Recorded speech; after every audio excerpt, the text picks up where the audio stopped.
जिन driver हजरात का कोई भी डॉक्यूमेंट जो है सस्पेंड किया जाता है, चाहे वो आरटीओ हो या ट्रैफिक पुलिस हो, उनकी जानिब से जो है जब आपका डॉक्यूमेंट, चाहे वो लाइसेंस हो, आरसी हो या कोई और डॉक्यूमेंट जो आपकी गाड़ी के अंदर होता है, जब वो लाइसेंस या आरसी सस्पेंड की जाती है, उसे बहाल करने के लिए क्या रास्ता है, इसके लिए हमारे साथ बातचीत करने के लिए मौजूद हैं एडवोकेट मोहसिन डार, जो इस हवाले से हमारे साथ बात करेंगे।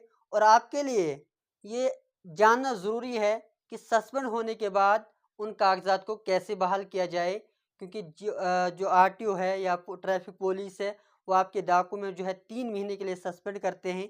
और उसके बाद जो है अगर 3 महीने से पहले आपने उसको बहाल करना है, कैसे क्या जो है उसमें सूरत हाल रहते हैं, कैसे जो है उस प्रोसेस को किया जाता है, कैसे आपने जो है इस अदालत में जाना है कि हमारे जो कागजात हैं उन्हें बहाल किया जाए। मोहसिन डार हमारे साथ मौजूद हैं। मोहसिन साहब, क्या कहना चाहेंगे? जिस तरह आप जानते हैं कि पिछले कई दिनों से जो है ये बात चल रही है कि जम्मू कश्मीर के अंदर जो है काफ़ी लोगों के जो लाइसेंस हैं वो रद्द तो नहीं, सस्पेंड किए जाते हैं। उन्हें बहाल करने का क्या तरीका है? जी बिलाल साहब, बिल्कुल सही कहा आपने।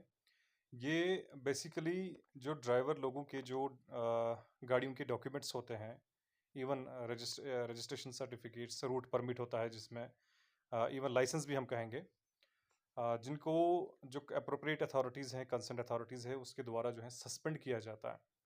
ये एक्सरसाइज बेसिकली पिछले कुछ महीनों से, पिछले कुछ वक्त से ये एक्सरसाइज देखने को मिल रही है। स्पेशली मैं कहूँगा जो चिनाब बेल्ट है, जिसमें आपका डोडा डिस्ट्रिक्ट है, जिसमें आपका किश्तवाड़ डिस्ट्रिक्ट है, रामबन डिस्ट्रिक्ट्स हैं, वहाँ से ज़्यादा ये एक्सरसाइज देखने को मिल रही है।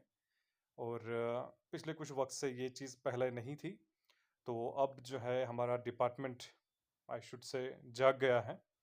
और अगर कोई विदाउट रूट परमिट जो है, सपोज मान लेते हैं कोई ड्राइवर है जिसको रूट परमिट गाड़ी का है कि वो सिर्फ डोडा डिस्ट्रिक्ट में गाड़ी चला सकता है, लेकिन वो अपना रूट छोड़ के डिस्ट्रिक्ट रामबन में या डिस्ट्रिक्ट किश्तवाड़ में गाड़ी चला रहा है, तो अब अथॉरिटीज़ की तरफ से कर क्या किया जाता है कि उसका जो रूट परमिट है वो सस्पेंड किया जाता है।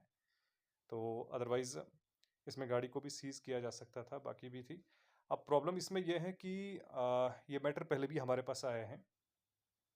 तो बिलाल साहब, एक्चुअली जो है after the abrogation of article 370 in Jammu and Kashmir, बहुत सारी चेंजिंग्स हुई, कानून बदले गए, बहुत सारे लॉज जो हैं जो जम्मू कश्मीर में एप्लीकेबल नहीं थे वो अब एप्लीकेबल हैं। लेकिन कानून ही सिर्फ एप्लीकेबल होना काफ़ी नहीं है, बल्कि उन कानून के साथ जो जुड़ी अदालतें हैं उनका भी जम्मू कश्मीर में उनको एस्टैब्लिश करना ज़रूरी है। Now coming to this particular topic, कि जो गाड़ियों के डॉक्यूमेंट्स, जो लाइसेंस को सस्पेंड कर दिया जाता है, इसके बाद इस सस्पेंशन को, इस बहाल करने के लिए, इसको रिवोक करने के लिए कानूनी रास्ता क्या है, उस पर मैं आपको बताऊं। सपोज किसी पर्टिकुलर ड्राइवर की डॉक्यूमेंट्स या रूट परमिट जो है आरटीओ के द्वारा सस्पेंड कर दिया जाता है। अब कानूनी जो रास्ता ये है, और ये 3 महीने के लिए सस्पेंड किया जाता है, as per the mandate of law, as per the provisions of law. 3 महीने के लिए इसको सस्पेंड किया जाता है। अब अगर इस शख्स को, इस पर्टिकुलर शख्स को ये सस्पेंशन रिवोक करानी है, तो रिवोक कराने के लिए जो कानून कहता है कि इस सस्पेंशन को रिवोक कराने के लिए ट्रैफिक ट्रिब्यूनल का होना ज़रूरी है, राइट। जैसे अगर डोडा डिस्ट्रिक्ट में कोई पर्टिकुलर ड्राइवर है, उसकी डॉक्यूमेंट या उसकी लाइसेंस को सस्पेंड किया जाता है बाई दी ARTO डोडा। अब ये जो डोडा की अदालत है वहां पे नहीं जा सकता, क्योंकि डोडा की अदालत को पावर्स ही नहीं है।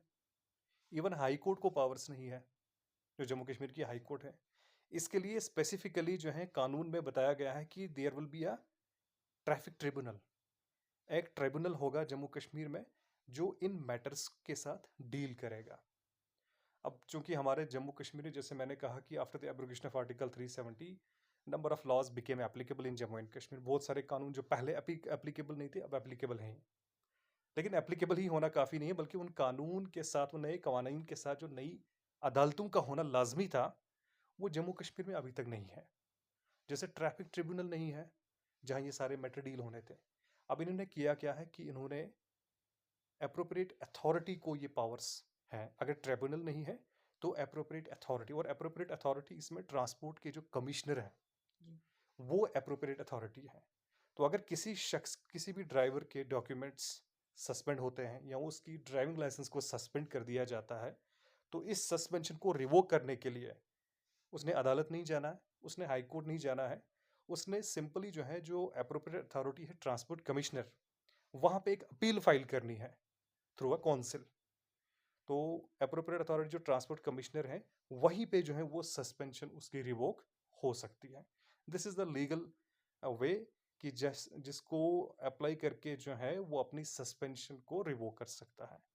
And this is a message to all the drivers, तमाम ड्राइवर हजरातों के लिए जो ये मैसेज है कि अगर आपके साथ ये दुर्घटना घटती है, आपके डॉक्यूमेंट्स को, आपकी गाड़ी के डॉक्यूमेंट्स को सस्पेंड किया जाता है, तो बगैर जो है दाएं बाएं जाने के बजाय जो है आप सिंपल, इसमें जो कानूनी तरीका वो यही है कि जो अप्रोप्रिएट अथॉरिटी जो ट्रांसपोर्ट कमिश्नर है, जो जम्मू में है या फिर बाकी श्रीनगर में भी, तो वहाँ पर आपने अपील फाइल करनी है अपनी सस्पेंशन को ख़त्म कराने के लिए।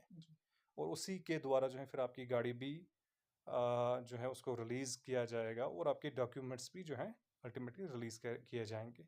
ये बेसिकली जो कानूनी तरीका है। जी, मुझसे भाई हम जानना चाहेंगे कि इसमें कैसे जो है प्रोसेस रहेगा? क्या कोई फ़ाइल बनानी पड़ेगी या वहाँ पर भी जैसे वकील जो है हाई कोर्ट के लिए या कोर्ट के लिए लगता है, क्या यहाँ पर भी इसी तरह का कोई ज़ाब्ता रखा गया है? कोई फ़ाइल रखी गई है या वकील की जी, वकालत की वजह से जो है इस तरह का कानून को जो है ये जीता जा सकता है? ये बेसिकली बिलाल साहब, मैं आपको बताऊं कि जो ट्राइब्यूनल होता है ये भी एक अदालत की तरह ही काम करते जी, हैं। राइट, ये भी अदालत की तरह ही काम करते हैं। इसमें भी एक, जिस तरह हाई कोर्ट में पिटीशन फाइल होती है, वैसे ही यहाँ पर भी पिटीशन फाइल होती है, अपील फाइल होती है, सेम ड्राफ्टिंग होती है। यस, ऑफ कोर्स, अगर वकील इसमें हो तो चीज़ें आसान हो जाती हैं, क्योंकि ये सारा लीगल प्रोसेस है। तो इसमें इस सस्पेंशन को अभी ट्राइब्यूनल नहीं है, तो मैंने पहले ही कहा कि ट्राइब्यूनल नहीं है, अदालतें वो मखसूस जो अदालतें होनी चाहिए थी। और ये सिर्फ इसमें नहीं है, और भी बहुत सारे ऐसे समाज में ऐसी चीज़ें हैं जहाँ डिस्प्यूट्स तो रेज हो रहे हैं, झगड़े हो रहे हैं, इश्यूज रेज हो रहे हैं, लेकिन जो मखसूस अदालतें होनी चाहिए थी वो नहीं है। जैसे मैं बात करूँ वक़्फ़ की, जो वक़्फ़ प्रॉपर्टी के इश्यूज हमारे जम्मू कश्मीर में हो रहे हैं, वक़्फ़ की प्रॉपर्टी को डील करने के लिए भी हमारे जम्मू कश्मीर में वक़्फ़ ट्राइब्यूनल होना चाहिए, वो भी नहीं है। और रिसेंटली जो है हाई कोर्ट की तरफ से एक जजमेंट दी गई थी by the honourable justice Sanjeev Kumar. उन्होंने जजमेंट दिया, उन्होंने 2 महीने का टाइम पीरियड दिया है जम्मू कश्मीर की सरकार को, और क्लियर डायरेक्शन दी है कि 2 महीने के अंदर आप वक़्फ़ ट्राइब्यूनल को एस्टेब्लिश कीजिए जम्मू कश्मीर में। और अभी तक एस्टेब्लिश नहीं हुआ, 2 महीने का टाइम भी हो गया। तो कहने की गर्ज ये है कि नए कानून तो आए हैं, नई एक्सरसाइज तो गवर्नमेंट ने शुरू कर दी है, नई स्ट्रिक्टनेस तो शुरू आपने कर दी है, लेकिन उनसे निकलने का जो रास्ता है, दफातर वगैरह से। यस, वो रास्ते जो हैं, लेकिन जो मखसूस जो रास्ता उस अदालत तक जाना चाहिए था, वो अदालतें ही नहीं है। ये एक बड़ी समस्या है कि आप कानून आपने लाया, आप स्ट्रिक्टनेस तो कर रहे हैं, लेकिन उन लोगों को जो पीड़ित हैं, जो वायलेटर्स हैं, उनको राहत जो है हासिल करने के लिए जो मखसूस अदालतें होनी चाहिए थी, वो अदालतें अभी तक जम्मू कश्मीर में नहीं है। And this is very unfortunate. तो सिंपल वही तरीका है, जैसे हाई कोर्ट में प्रोसेस होता है, पटिशन्स फाइल होती हैं, ड्राफ्टिंग्स होता है, वैसे ही उस ट्रिब्यूनल में भी या अप्रोप्रिएट अथॉरिटी के पास भी जो है अपील फाइल होती है, वैसे ही सेम प्रोसेस होता है। वकील हो तो चीज़ें आसान हो जाती हैं, और थ्रू काउंसिल ही जो है जी। अगर इस प्रोसेस को किया जाता है तो ज़्यादा अच्छा है। जी, मोहसिन भाई हम ये भी जानना चाहेंगे कि जैसे 3 महीने के वक़्फ़े के लिए जो है सस्पेंड किया गया है कोई भी कागज़, लेकिन जब हम ट्रांसपोर्ट कमिश्नर के पास जाएँगे, क्या हमें ये 1 महीने के अंदर कागज़ात सस्पेंड से बहाल मिलेंगे या वहाँ पर भी कुछ टाइम लगेगा? इसमें कितना वक़्फ़ा लगेगा? क्योंकि ये भी जानना ज़रूरी है, क्योंकि अगर 3 महीने वहाँ भी लगेगा, वहाँ भी लगेगा, इससे बेहतर समझेगा कि इंसान 3 महीने के लिए सस्पेंड रहे, वहाँ जाने से बेहतर 3 महीना है। जी, क्या जी। यहाँ पर कम वक़्फ़ा लगेगा या ज़्यादा लगेगा? ये एक अच्छा क्वेश्चन आपने पुट अप किया। तो मैं आपको बताऊँ कि सबसे पहले जब ट्रांसपोर्ट कमिश्नर के पास हम अपील फाइल करेंगे, तो वो अपील उस ऑफिसर के खिलाफ जाएगी जिस ऑफिसर ने डॉक्यूमेंट सस्पेंड किए होंगे। राइट, सपोज ARTO डोडा ने गाड़ी के डॉक्यूमेंट्स, या ARTO किश्तवाड़ ने गाड़ी के डॉक्यूमेंट्स या रूट परमिट या driving licence of a particular driver, किसी ड्राइवर की लाइसेंस को सस्पेंड कर दिया। अब इसके पास लीगल रेमेडी अवेलेबल क्या है वायलेटर के पास? इसके पास लीगल रेमेडी है कि अपील फाइल करेगा। अपील किसके खिलाफ फाइल होगी? वो जो कंसर्न ऑफिसर होगा, जो ARTO या डोडा या जिसने भी किश्तवाड़। ये सस्पेंड यस। की। इसके बाद जो है अपील फाइल करने के बाद इसमें कुछ बेसिकली मैंडेट ऑफ लॉ है कि जब इस शख्स को, इस ऑफिसर को डॉक्यूमेंट सस्पेंड करने, इसको एक नोटिस भी देनी है, राइट? उस को वो टाइम पीरियड देना है कि इतना टाइम पीरियड जो है, इतने टाइम पीरियड के एक टाइम पर्टिकुलर टाइम पीरियड देना होता है, ये नोटिस इसने देनी होती है। तो जब अपील फाइल होती है before the transport affiliate authority, वहाँ पर अपील फाइल होती है। उसके बाद नोटिस जाएगी कंसर्न ऑफिसर को, फिर कंसर्न ऑफिसर को जवाब देना है कि मैंने किस ग्राउंड के बेसिस पे जो है ये डॉक्यूमेंट सस्पेंड किए हैं या लाइसेंस सस्पेंड किए हैं। और इसको ये भी जवाब देना है कि जो मैंडेट ऑफ लॉ है, रूल ऑफ लॉ है, क्या मैंने वो प्रॉपरली जो है अप्लाई इसमें किया है, इम्प्लीमेंट किया है कि नहीं किया है, right? So he has to mention all the grounds. वो सारी चीज़ें उसको बतानी है कि क्या मैंने ये एक्सरसाइज जो है कानून के ज़ाब्ते में की है, नहीं की है, राइट? तो ऐसे प्रोसेस होगा। तो फर्स्ट जो है अपील फाइल होगी, सेकंड जो है नोटिस निकलती है उस ऑफिसर को, फिर उस ऑफिसर ने जवाब देना है, और जवाब देने के बाद जो है फाइनल आर्ग्यूमेंट्स होके फिर अल्टीमेटली इसमें फाइनल डिसीजन। मैंने पहले भी, मैं आपको कब बताया कि पहले भी हमने ये मैटर्स किए हैं, और विद इन अ मंथ जो है हमने ये सारी चीज़ें, ऐसा नहीं है कि अदालतों की तरह जैसे हम देखें बाकी कोर्ट्स की तरह 6-6 महीने या साल साल लगे, वैसा कुछ नहीं है।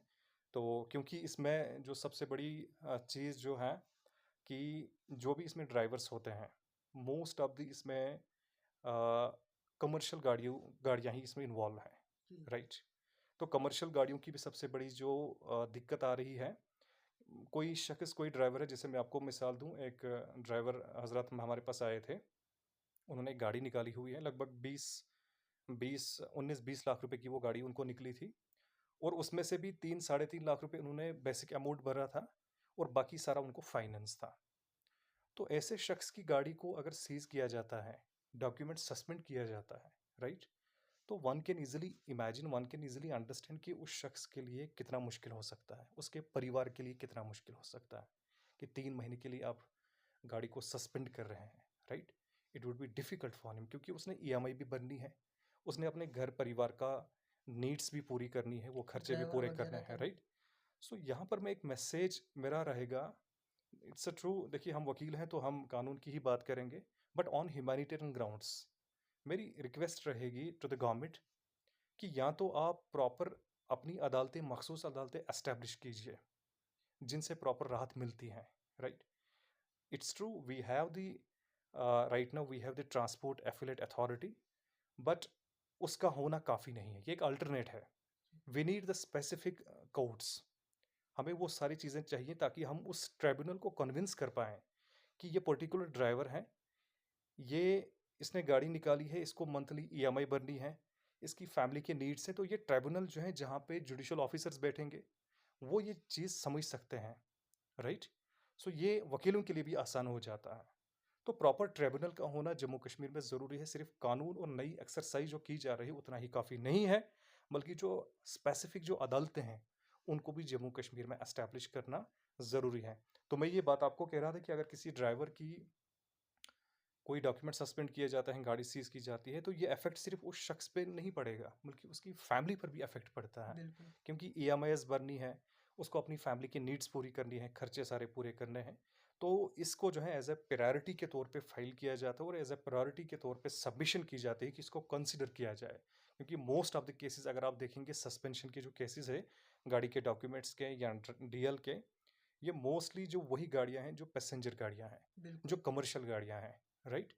तो उनके लिए ज़्यादा डिफ़िकल्ट हो रहा है।